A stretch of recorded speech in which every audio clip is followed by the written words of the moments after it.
مکہ میں اسلام کی روشنی پھیل رہی تھی اور قریش کے سردار پریشان تھے۔ وہ جمع ہوئے اور فیصلہ کیا کہ رسول اللہ صلی اللہ علیہ وآلہ وسلم کو نعوذ باللہ قتل کر دیا جائے تاکہ اسلام ختم ہو جائے، لیکن اللہ کی تدبیر سب پر غالب ہے۔ جب یہ خبر نبی صلی اللہ علیہ وآلہ وسلم کو ملی تو آپ نے اپنے چچا زاد بھائی حضرت علی رضی اللہ عنہ سے فرمایا، میرے بستر پر سو جانا۔ حضرت علی بغیر کسی خوف کے تیار ہو گئے۔ رات کو قریش کے لوگ گھر کو گھیرے میں لے چکے تھے، لیکن انہیں معلوم نہ تھا کہ بستر پر نبی صلی اللہ علیہ وآلہ وسلم نہیں بلکہ حضرت علی ہیں۔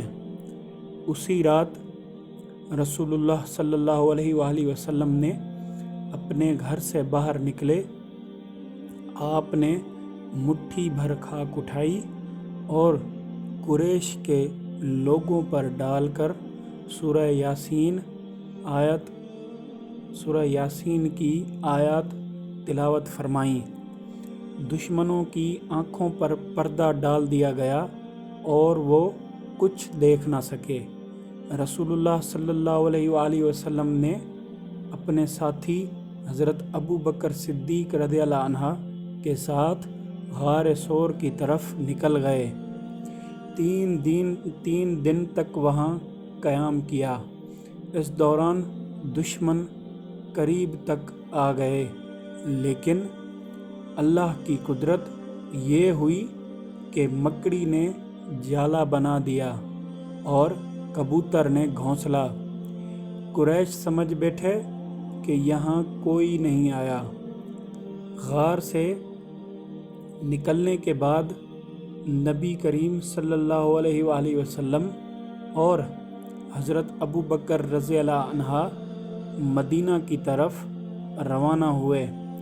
راستے میں کئی مقامات پر قریش کے لوگ تعاقب میں آئے، لیکن اللہ نے اپنے نبی کی حفاظت فرمائی۔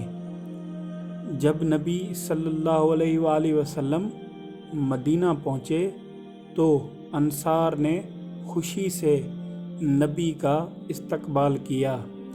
بچے اشعار پڑھ رہے تھے، طلع البدر علینا۔ پورا مدینہ نور اور خوشی سے جھوم اٹھا۔ یہ ہجرت دراصل اسلام کی ریاست کی بنیاد تھی۔